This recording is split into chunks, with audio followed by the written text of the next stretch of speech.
Merci d'être au studio avec nous. Alors, comment expliquez-vous le mécanisme de l'ingérence militaro-onusienne dans la crise libyenne qui a entraîné la mort de l'ex-dictateur Muammar Kadhafi? Cette ingérence signifie clairement que l'Afrique est toujours sous le joug de la colonisation.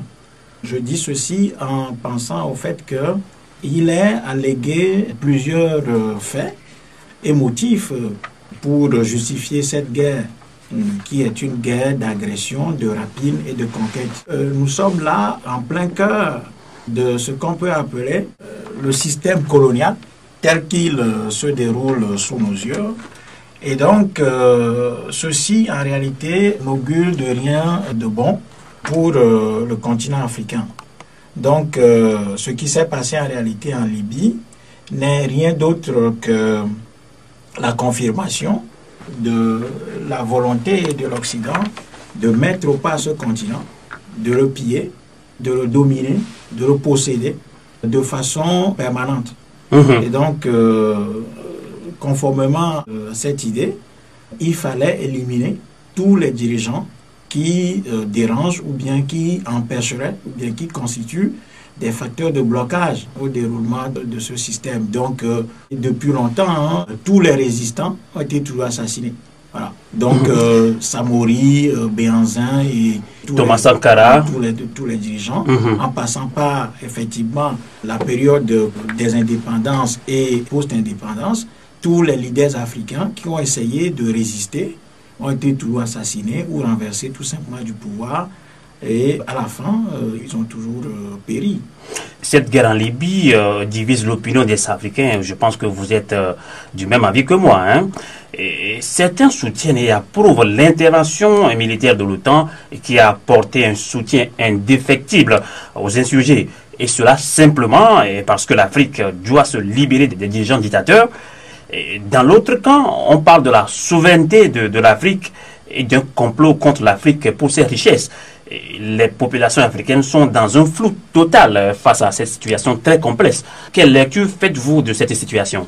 Non, effectivement, le fait même qu'il y ait ce débat au sein des Africains montre que les Africains ne comprennent pas le monde. Les Africains ne connaissent pas l'histoire et ne voient pas comment, dans la réalité, ce qu'on appelle le système international se déroule et se pratique, ou déroule en tout cas ces tentacules.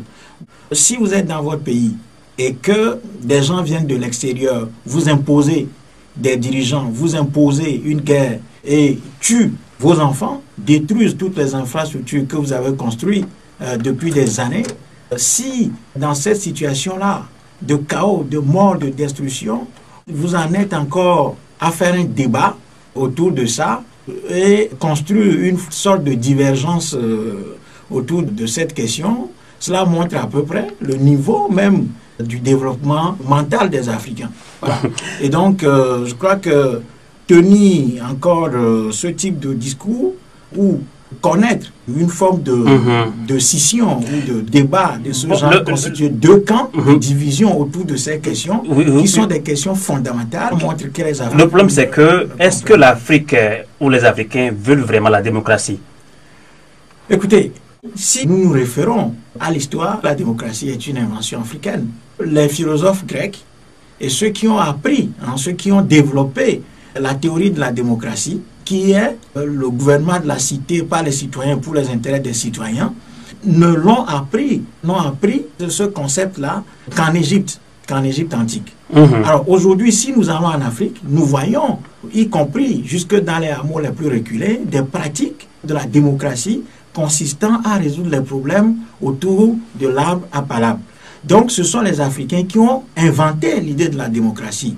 Maintenant, dans son acception moderne, vu que la Grèce et la Rome antique avaient développé une civilisation guerrière et tout ça, ce sont ces populations qui ont imposé la démocratie dans son acception moderne aux peuples occidentaux, aussi bien que ces gens-là s'en gargarisent et se servent de ces notions comme prétexte pour justifier leur guerre d'agression, de rapine et de pillage dans ce qu'ils appellent le tiers-monde. Donc en réalité, ceux qui ont inventé la notion de la démocratie ne peuvent pas en être à demander que cette notion-là leur parvienne à nouveau. Et vous ne pouvez plus demander qu'on vous apporte ce que vous avez créé vous-même. Voilà. C'est parce que... Vous affirmez, je ne vous coupe pas, vous affirmez que les Africains ont inventé la démocratie entre guillemets. Alors, pourquoi elle bat du plomb dans la plupart des pays africains? Tout à fait. C'est parce que des épisodes historiques ont poussé les Africains à connaître ce qu'on peut appeler la rupture de la mémoire historique. C'est-à-dire qu'il y a eu deux événements majeurs, catastrophiques, qui n'ont jusqu'à présent été discutés et fouillés par les Africains. Ces événements-là, c'est les razzias négrières transatlantiques, qui sont un drame catastrophique pour le peuple noir durant 4 siècles. Vous imaginez, sur 4 siècles, toutes les générations qui ont succédé à leurs prédécesseurs n'ont pas connu l'Afrique dans sa réalité. Donc il y a une rupture de la mémoire historique à partir de cette époque-là. Le deuxième événement qui a enfoncé les Africains dans l'abîme de l'oubli, de sorte qu'ils ne sont même plus conscients de ce qu'ils ont inventé des civilisations dans le passé, c'est la colonisation. Donc, ces événements ont fait que les Africains ont totalement oublié leur passé. Ce qui fait qu'aujourd'hui, nous redemandons ce qui en réalité est notre invention, ce qui est en réalité notre création. Et donc, la seule solution pour que la démocratie marche en Afrique, c'est que les Africains recouvrent la mémoire historique, retournent dans leur culture et fonctionnent avec leurs valeurs. Voilà. Il faut rebâtir l'Afrique sur le roc des valeurs africaines. Ce n'est qu'à ce prix-là que les Africains cesseront de demander ce dont ils sont propriétaires et créateurs. On va y revenir. Nous sommes là encore pour environ 40 minutes. Alors nous parlons de la crise en Libye, de la guerre en Libye. Et le mouvement populaire est invincible, dit-on souvent. Alors pensez-vous que cette insurrection populaire qui a été au départ pacifique en Libye réussira-t-elle a fait partie à cette époque-là, le colonel Kadhafi? Et pour être clair, est-ce que Kadhafi pouvait-il quitter le pouvoir sans l'intervention de l'OTAN? Non. Vous savez, il y a tout d'abord une bataille lexicale aujourd'hui qu'il faut imposer aux Africains. C'est-à-dire qu'il y a un combat de vocabulaire à mener aujourd'hui en Afrique. C'est-à-dire qu'il y a des notions qui sont des notions piégées pour nous. Voilà. Je reviens un peu au fait. Qu'est-ce qui s'est passé en Libye? Les Occidentaux, ayant vu que dans la région, les peuples, en tout cas en Tunisie, étaient en ébullition contre un régime qu'ils ont soutenu pendant longtemps, et voyant que cette région risque de leur échapper, qu'est-ce qu'ils ont fait? Ils ont tenu à contrôler la suite des événements. Donc ils ont demandé le départ de Ben Ali. Après, Obama aussi s'est engagé dans cette démarche de demander le départ de Moubarak pour mieux contrôler ce mouvement-là. Et donc, il y a toute une documentation aujourd'hui de la CIA révélée par Wikileaks qui montre en vérité que ces révolutions-là ne sont pas des révolutions spontanées, démocratiques, endogènes, etc. Donc, les choses sont pilotées depuis l'extérieur. Ça, c'est la première chose. Alors, voulant remodeler cette sous-région, qu'est-ce qui s'est passé? On a formé un groupe d'hommes en Libye, notamment à partir de Benghazi, pour arriver avec des mouvements populaires à renverser le gouvernement Kadhafi. Alors là, vous parlez de complot contre l'Afrique? Absolument, mais ça n'a pas marché. Pourquoi? Parce qu'en Libye, c'est une démocratie directe. Comme en Suisse, il y a des communautés populaires qui ont le pouvoir, qui statuent sur un certain nombre de questions. Bon, ceci n'a rien à voir avec la démocratie formelle occidentale, qui consiste seulement à aller voter et les médias assurent le reste du travail. Donc, en Libye, il y a un régime démocratique qui fonctionne et qui a construit ce pays. Alors, on nous dit qu'il y a une révolution populaire démocratique pacifique en Libye. Or, lorsque les médias ont accédé au terrain libyen, France 24, CNN, BBC, etc., nous ont montré des gens qui sont lourdement armés, qui attaquaient les camps militaires pour prendre des armes lourdes et aller bombarder tout ce qui est structure représentant le pouvoir.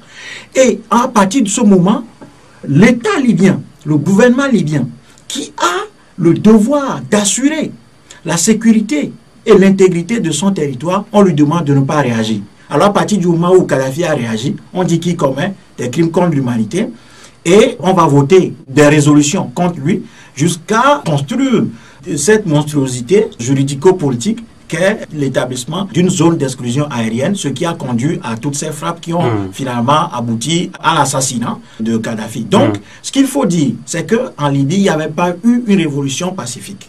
Et plusieurs faits démontrent. Hein, au départ c'était pacifique.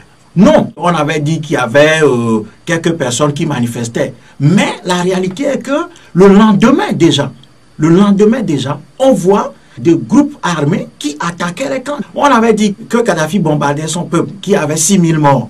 Aujourd'hui, tout le monde voit qu'il s'agit d'un faux. Non seulement qu'il s'agit d'un faux, mais on avait fabriqué ces morts-là. Il y a un documentaire qui circule aujourd'hui qui montre clairement que la Ligue libyenne des droits de l'homme avait inventé ces morts et avait travaillé avec la Commission des droits de l'homme de l'ONU qui avait fait des recommandations en direction du Conseil de sécurité qui a pris cette décision de détruire systématiquement la Libye. Deuxième chose qui démontre cet argument, c'est que les satellites russes ont fait des observations sur le territoire libyen et ont révélé effectivement qu'il n'y avait pas eu bombardement de population en Libye en cette période-là. Troisième fait qui démontre cette histoire de révolution pacifique réprimée par le pouvoir libyen, c'est que le général Stavridis, qui est le commandant en chef des opérations de l'OTAN en Europe, avait dit lui-même qu'il s'agit des gens d'Al-Qaïda qui attaquaient le pouvoir de Kadhafi.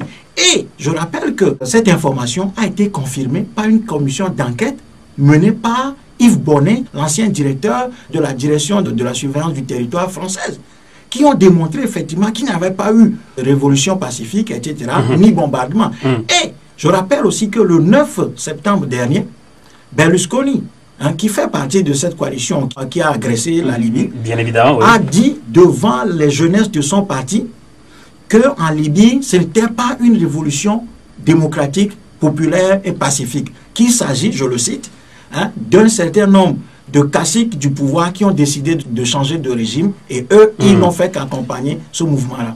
En réalité, ce qu'on vise, c'est non seulement détruire l'ensemble des infrastructures construites depuis des années en Libye, mais aussi créer un climat de terreur. Parce qu'il faut savoir que les Occidentaux sont en réalité les premiers terroristes au monde. Ça fait longtemps que ces pays ont apporté la violence, la mort, la destruction dans toutes les régions où ils sont allés. En Amérique, en Asie ou en Afrique ou en Océanie, ils ont même exterminé tout à fait des populations. Donc, ce qu'on vise en réalité en Libye, c'est de créer un climat de panique, de terreur, en présentant effectivement les images de Kadhafi assassiné, c'est de créer une forme de terreur pour paralyser les esprits. Donc, plus jamais que personne n'ose nous affronter de cette façon-là. C'est nous qui contrôlons la situation. Si jamais il y a quelqu'un qui ose encore dérouler son insolence devant nous, eh bien, nous serons là pour lui répondre. Et donc, effectivement, avec toutes les armes qui sont portées disparues dans ce conflit libyen, et lesquelles armes ont été, pour la plupart, livrées par les pays occidentaux, notamment la France, par le biais du territoire du Niger, eh bien, aujourd'hui, ces armes-là sont tombées dans les mains de terroristes d'AQMI et d'autres groupes de combat dans cette région-là. Mais ce qu'il faut observer, c'est que les Occidentaux aujourd'hui s'inquiètent justement de la perte, de la disparition de ces armes, non pas parce que ces armes vont tuer les Africains en Afrique, non pas parce que ces armes vont semer la mort en Afrique, mais tout simplement parce qu'ils craignent que ces armes soient retournées contre leurs citoyens et contre eux-mêmes. Donc, la réalité est que ces pays-là s'occupent de leur vie et la nôtre ne vaut pas un clou. Voilà, on n'a pas besoin de pleurer pour les Africains contre qui on remet des armes, mais on redoute tout simplement que ces armes-là vont être retournées contre l'Occident. Donc, dans la logique de l'Occident, c'est bien clair et précis qu'il n'y a que ses intérêts qui comptent. Peu importe le coût humain de tout ce qui va arriver, mais l'essentiel est que l'Occident ait la paix et jouisse des biens qu'il va ravir et voler aux autres peuples.